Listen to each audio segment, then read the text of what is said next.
புறக்கண்ணால் பார்க்கக்கூடிய நாம் அகக்கண்ணை திறப்பது இல்லை என்பதால் ஒரு மண்டல விரதம் இருந்து அகக்கண்ணை நாம் திறந்து புறக்கண்ணை மூடி நெய்யை நாம் உள்நிரப்பி அபிஷேகம் செய்கின்றோம். அந்த நெய் மகாலட்சுமியினுடைய சொரூபம்.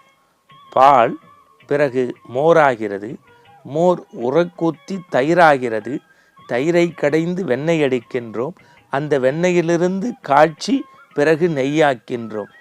பிரிகின்ற பாலிலிருந்து பிரியாத நெய் அடிக்கின்றோம். எத்தனை ஒருநிலை மாற்றம்!